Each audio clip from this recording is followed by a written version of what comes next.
Hello friends, you are warm welcome at my YouTube channel The Catalyst Academy. Today's lesson is about the unification of Italy or Risorgimento. Many major changes occurred in the 19th century and unification of Italy was one of them. 19th century में Europe के अंदर बहुत सारे बड़े changes हुए थे और unification of Italy उन्हीं में से एक है। तो आज हम यूनिफिकेशन ऑफ इटली के बारे में पढ़ेंगे and we will discuss about the history, geography and present of Italy. हम इटली के इतिहास के बारे में, इटली के भूगोल के बारे में, वर्तमान के बारे में अध्ययन करेंगे। This lesson will be a by language lesson. It means ये हिंदी में भी होगा और इंग्लिश में भी होगा। इस लेसन की या फिर इस पूरी जर्नी की स्टार्टिंग होती है, या फिर हम कह सकते हैं यूरोप के अंदर जो क्रांति आई थी उसकी शुरुआत कहीं ना कहीं अमेरिकन रेवोल्यूशन या फिर फ्रेंच रेवोल्यूशन से होती है, जहाँ से लोग बहुत इंस्पायर हुए थे। मतलब ये कहीं ना कहीं उस चीज़ से जुड़ा हुआ है जहाँ पे लोगों को बहुत इंस्पिरेशन मिली थी, क्योंकि फ्रेंच रेवोल्यूशन और अमेरिकन रेवोल्यूशन के सक्सेस होने के बाद लोग उनसे बहुत इंस्पायर हुए थे। और उस टाइम यूरोप के अंदर नेशनलिज्म का आइडिया फैल चुका था कि कैसे किसी भी लैंडमार्क पे मोनार्की को हटा के या फिर हम मोनार्की को रिप्लेस कर सकते हैं। Because French revolution and American revolution prove that कि ये पॉसिबल है कि हम किसी भी जगह से मोनार्की को हटा के वहाँ पे डेमोक्रेसी को ला सकते हैं। और ये बहुत ही बड़ा इवेंट था अपने आप में, जिस तरह से अमेरिका के अंदर डेमोक्रेसी इस्टेब्लिश हुई, या फिर जिस तरीके से फ्रेंच रेवोल्यूशन हुआ, या जिस तरीके से अमेरिकन रेवोल्यूशन हुआ। ये दूसरी कंट्रीज़ के लिए और यूरोप के लोगों के लिए स्पेशली, ये पूरे वर्ल्ड के लिए ही बहुत बड़ा इंस्पिरेशन बन गया था। ये जो दौर था 19th सेंचुरी का, ये बहुत इंपॉर्टेंट था बिकॉज इस दौरान बहुत सारे नेशंस बने और बहुत सारे नेशन टूटे, बहुत सारे नेशन यूनिफाई होकर सामने आए, या फिर बहुत सारे नेशंस का इमर्जेंस हुआ और बहुत सारे नेशन डिसइंटीग्रेट हुए। इस लेसन में हम पढ़ेंगे कि कैसे इटली का उदय हुआ या इटली कैसे इमर्ज हुआ एंड इसके अंदर किन लोगों का कंट्रीब्यूशन था। So this lesson is presented by me Simarjeet Singh Chhabra. Friends, ये लेसन 2 पार्ट में होगा, जिसका ये पहला पार्ट है। और अगर ये लेसन आपको यूज़फुल लगता है तो मेरे चैनल को सब्सक्राइब कीजिएगा और इस वीडियो को लाइक एंड शेयर ज़रूर कीजिएगा। So before starting this lesson, we will discuss about some basic terms. इस लेसन को स्टार्ट करने से पहले हम कुछ बेसिक टर्म्स के बारे में पढ़ेंगे। पहला टर्म है कि यूनिफिकेशन आखिर होता क्या है, यूनिफिकेशन है क्या। यूनिफिकेशन का मतलब होता है merger. Politically divided but culturally similar groups का एक साथ में आना, जुड़ना, मर्ज होना, यही कहलाता है यूनिफिकेशन। ऐसे ग्रुप भले इनका अलग नेशन होता है, मगर इनमें काफ़ी हद तक सिमिलरिटीज़ होते हैं। इनका कल्चर, इनकी लैंग्वेज सेम होती है, तो इनमें कोई ना कोई कल्चर बॉन्ड होता है। वो उनकी लैंग्वेज या उनका रिलीजन हो सकती है। जब ऐसे ग्रुप साथ में आते हैं और एक नेशन फॉर्म करते हैं, इसी प्रोसेस को बोलते हैं यूनिफिकेशन। जैसे जर्मनी और इटली। सेपरेशन का मतलब होता है अलग होना। 2 कल्चरली डिफरेंट ग्रुप जो कि पॉलिटिकली बाइंड है, उनका अलग होना ही सेपरेशन है। जैसे ग्रीक ऑटोमन से अलग हुआ और कनाडा फ्रांस से अलग हुआ। फिर एक थर्ड टर्म आता है आपका स्टेट बिल्डिंग। अब ये स्टेट बिल्डिंग क्या होता है? स्टेट बिल्डिंग का मतलब होता है when the different culture group come together and form a nation, this is called state building. जब अलग अलग कल्चरल ग्रुप साथ में आते हैं और एक नेशन फॉर्म करते हैं, उसे कहते हैं स्टेट बिल्डिंग। जैसे कि यूएसए अराउंड 50 स्टेट्स का एक ग्रुप है, और यूके के अंदर 4 नेशंस आते हैं, Wales, Ireland, Scotland and England. ये जो पिक्चर आप देख रहे हैं, ये उन लोगों का है हु कंट्रीब्यूट द मोस्ट। ये जो पहली पिक्चर आप देख रहे हैं, ये गिसेप गैरिबाल्डी की है, जिनकी ताकत और हिम्मत, जिनकी स्ट्रेंथ और पावर के कारण ही यूनिफिकेशन पॉसिबल हो पाया, और इसीलिए इन्हें स्वॉर्ड ऑफ यूनिफिकेशन भी कंसीडर किया जाता है। जो ये सेकंड पिक्चर आप देख रहे हैं, ये गिसेप मजीनी की है, who arose the feeling of nationalism and provoke the people, जिन्होंने लोगों के अंदर नेशनलिज्म की फीलिंग जगाई। That's why he is consider as the heart of unification. ये जो थर्ड पिक्चर आप देख रहे हैं, ये काउंट ऑफ कैवोर या कैमिलो बेंजो की है, जिनकी डिप्लोमेसी और स्ट्रेटजी के कारण ही यूनिफिकेशन पॉसिबल हो पाया। इसीलिए इन्हें ब्रेन ऑफ यूनिफिकेशन भी कंसीडर किया जाता है। इटालियन लैंग्वेज में इटालियन यूनिफिकेशन को रिसर्जिमेंटो कहा जाता है, जिसका मीनिंग होता है रिसर्जेंस या रीबर्थ या पुनर्जन्म। ये एक सोशो पॉलिटिकल मूवमेंट था जिसकी शुरुआत 1815 में हुई और ये 1871 तक चला। अब हम बात करेंगे इटली की ज्योग्राफी की। इटली बेसिकली एक पेनिनसुला है which is surrounded by 3 side of water, जिसकी इसके ईस्ट में एड्रियाटिक सी है, इसके वेस्ट में टेरेनियन सी है और इसके साउथ में मेडिटेरियन सी है। Italy share its border with France, Switzerland, Austria and Slovenia. Alps mountain Italy को बाकी यूरोप से अलग करते हैं। दुनिया के 3 एनक्लेव्स में से 2 एनक्लेव इटली में ही हैं, जो कि है Vatican and San Marino. Enclave का मतलब होता है जब एक इंडिपेंडेंट नेशन किसी और नेशन के अंदर होता है। आपको मुझे कमेंट में लिख के बताना है कि वो तीसरा एनक्लेव कौन सा है। Italy have 2 large islands, Sardinia and Sicily. Italy के पास 2 बड़े आइलैंड भी है जिनका नाम है सार्डिनिया एंड सिसिली। ये इटली का ज्योग्राफिकल मैप है और हम देख सकते हैं कि इटली 3 साइड से वाटर से सराउंडेड है। ये एड्रियाटिक सी है, ये टेरेनियन सी है, ये मेडिटेरियन सी है। ये इटली के 2 बड़े आइलैंड्स हैं, Sicily and Sardinia. Corsica Italy का पार्ट नहीं है, कॉर्सिका फ्रांस का पार्ट है और ये वही कॉर्सिका है जहाँ पे नेपोलियन का बर्थ हुआ था।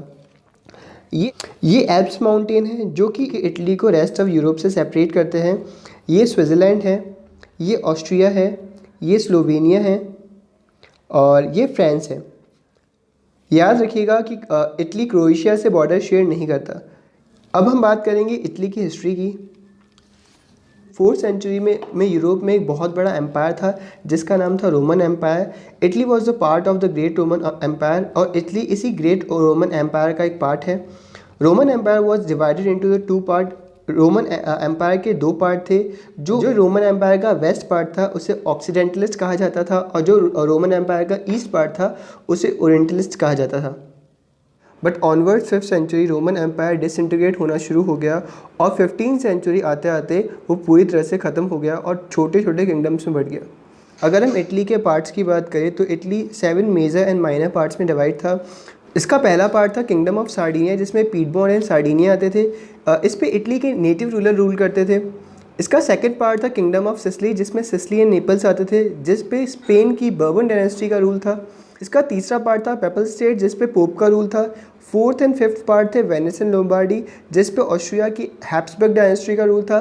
6th पार्ट था फार्मा, मॉडेना एंड टस्कनी जिसे आप पीएमटी से मेमोराइज कर सकते हैं, जिस पर ऑस्ट्रिया के पपेट रूलर रूल करते थे।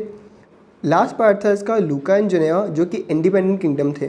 इसके अलावा नीज एंड सेवॉय भी इटली के ही पार्ट थे मगर कैवोर ने इन्हें फ्रांस को दे दिया था। As we know the Napoleon was a great ruler और up to war of Leipzig उसने यूरोप के कई सारे देशों पर अधिकार कर लिया था, जिनमें से इटली भी एक था। एक्सेप्टेड सार्डिनियन सिसिली उसने पूरा इटली जीत लिया था। Napoleon implemented many major reforms under the Napoleonic code like the abolishment of the federal system यानी सामंती व्यवस्था को ख़त्म किया और नेपोलियन ने पूरे इटली में सेम लॉ इम्प्लीमेंट किए जिससे पूरे इटली में वननेस की feeling I. After final defeat of Napoleon in the battle of Waterloo Vienna में एक मीटिंग बुलाई जाती है, वियना जो कि ऑस्ट्रिया की कैपिटल है। इस मीटिंग में नेपोलियन द्वारा जीते गए हिस्सों को यूरोपियन नेशन आपस में बांट लेते हैं मगर इटली के लोग इससे ज़रा भी खुश नहीं होते हैं क्योंकि उन्हें इंडिपेंडेंस देने के बजाय इटली पर बर्बन, हैब्सबर्ग और कैथोलिक चर्च रूल रीइस्टैब्लिश कर दिया जाता है। Under the system, Austria occupied the Venice and Lombardy. The center was under the control of Pope, and Bourbon dynasty got control over the Sicily and Naples. इस zip file में किस तरह से unification हुआ इसका पता चल रहा है। जैसे जैसे ब्राउन कलर बढ़ता जा रहा है इससे पता पड़ रहा है कि ये सारी किंगडम्स, ये सारे एरियाज़ यूनिफाई होते जा रहे हैं।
अब हम बात करेंगे फर्स्ट वॉर ऑफ इंडिपेंडेंस की। जैसे इंडिया के अंदर first war of independence unsuccessful रहा था, उसी तरीके से इटली के अंदर भी first war of independence unsuccessful रहा था।